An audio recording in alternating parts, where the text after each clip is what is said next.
নমস্কার, কেমন আছেন সবাই? রন্ধনে বন্ধনে বাঙালিয়াতে সবাইকে স্বাগত। আশা করি সকলেই সুস্থ আছে। আজকে আমি বানাবো পনিরের একটা নিরামিষ আইটেম। খুব সহজ উপায়ে কীভাবে এই পনির বানাবেন, তো আজকে সেটা আপনাদের ঘরে দেখাবো। আমি প্রথমেতেই পোস্ত 3 চামচ মতো, কাঁচা লঙ্কা 2টো নিয়েছি। আপনারা আপনাদের কেমন ঝাল খাবে সেই অনুযায়ী নেবেন।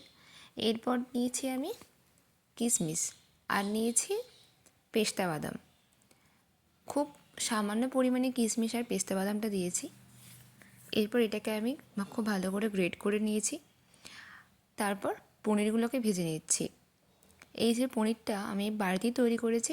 যদি আপনাদের মনে হয় আমি কীভাবে বাড়িতে পনির বানাই সেই ভিডিও দেখবেন, তাহলে অবশ্যই কমেন্ট করবেন, আমি দেখিয়ে দেবো। খুব সহজেই আমুলের দুধ দিয়ে বাড়িতে পনির বানানো যায়, আর সেটা খেতেও খুব ভালো হয়। এরপর আমি ওই তেলটাকে একটুখানি কমিয়ে নিয়েছি। কমিয়ে নেওয়ার পর তার মধ্যে 1/2 চামচ জিরে, একটা এলাচ, কিছুটা তেজপাতা, 2টো শুকনো লঙ্কাকে দিয়ে দিয়েছি। দিয়ে সেটাকে খুব ভালো করে নেড়ে নেবো যতক্ষণ না পর্যন্ত এটা খুব সুন্দর গন্ধ বেরোচ্ছে। এরপর আমি ওপর থেকে দিয়ে দিলাম টমেটোর পেস্ট। টমেটোটাকে খুব ভালো করে পেস্ট করে নিয়েছি। তার মধ্যে কিছু কিছু পেস্ট হয়নি, সেটাকে সেদ্ধ করলেই হয়ে যাবে। খুব ভালো করে নাড়তে হবে। নেড়ে নেওয়ার পর আমি ওপর থেকে দিয়ে দেব পরিমাণ মতো লবণ। লবণ দেওয়ার পর টমেটোর সঙ্গে লবণটা খুব ভালো করে মেশাতে হবে। লবণটা যেহেতু দেওয়া হলো, টমেটোটা সেদ্ধ হতে বেশিক্ষণ সময় লাগবে না। খুব ভালো করে টমেটোটাকে ফুটতে দেব। এই সময় গ্যাসের ফ্লেমটাকে একদম লো টু মিডিয়াম করে রাখবেন। বেশি বাড়ানোর একদম দরকার নেই, তাহলে কিন্তু মশলা পুড়ে যাওয়ার ভয় থাকে। দেখুন টমেটোটা আমার একদম প্রায় সেদ্ধ হয়ে গেছে। এরপর আমি উপর থেকে দিয়ে দেবো যে পোস্তর যে পেস্টটা করে রেখেছিলাম সেই পেস্টটা।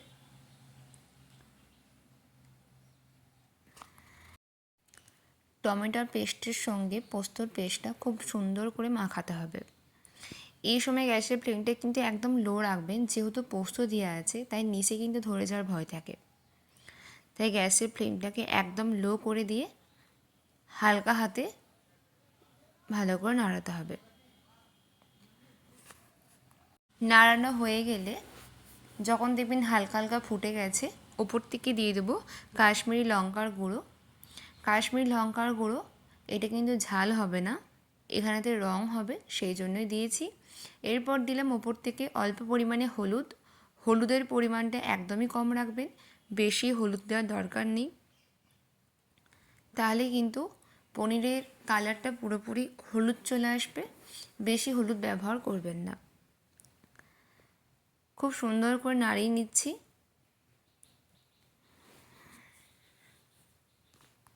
এরপর আমি ওপর থেকে দিয়ে দেব বাটি ধোয়া জলটা। পোস্তর যে বাটি ধোয়া জল সেটা দিয়ে দিলাম।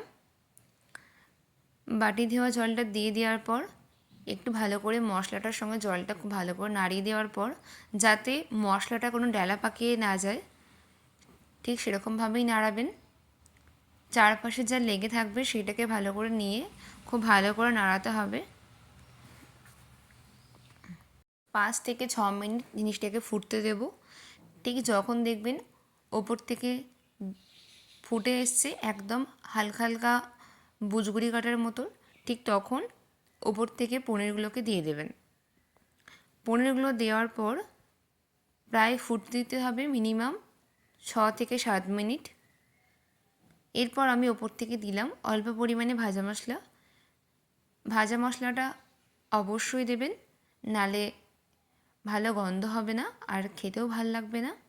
আমি এখানে ধনে আর জিরেকে আর শুকনো লঙ্কাকে শুকনো খোলায় নেড়ে নিয়ে গুঁড়িয়ে নিয়েছি।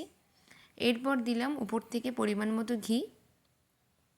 বেশ আমি অনেকটা পরিমাণে ঘি দিয়েছি, যাতে ঘিয়ের খুব একটা সুন্দর গন্ধ ছাড়ে। দিয়ে সমস্ত কিছুটাকে ফুটতে দেব প্রায় 6 থেকে 7 মিনিট মতো।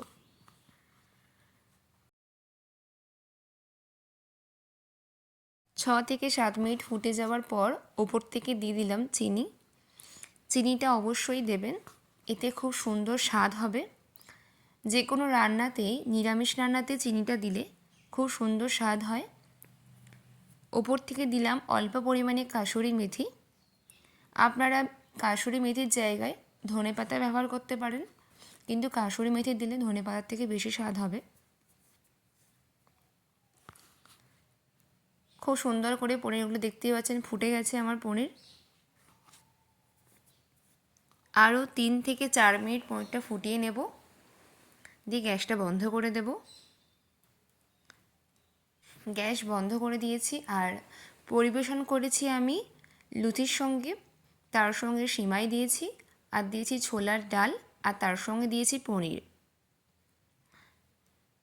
আজকের রেসিপি এই পর্যন্তই। যদি আমার পনিরের রেসিপি আপনাদের ভালো লেগে থাকে তাহলে অবশ্যই একটা লাইক, কমেন্ট, শেয়ার করতে ভুলবেন না। চ্যানেলে নতুন হয়ে থাকলে চ্যানেলটি অবশ্যই সাবস্ক্রাইব করবেন। আর অবশ্যই এই নিরামিষ পনির আপনারা বাড়িতে বানাবেন। আমি কিন্তু আমার চ্যানেলেতে আগেতেই সিমাই রেসিপি দিয়ে দিয়েছি। আপনারা যদি মনে হয় যে ছোলার ডালের রেসিপি দেখবেন তাহলে অবশ্যই আমায় কমেন্ট করবেন, আমি কিন্তু অবশ্যই দেখাবো। আজ তাহলে এই পর্যন্তই, দেখা হবে আরেকটি ভিডিওতে। ধন্যবাদ।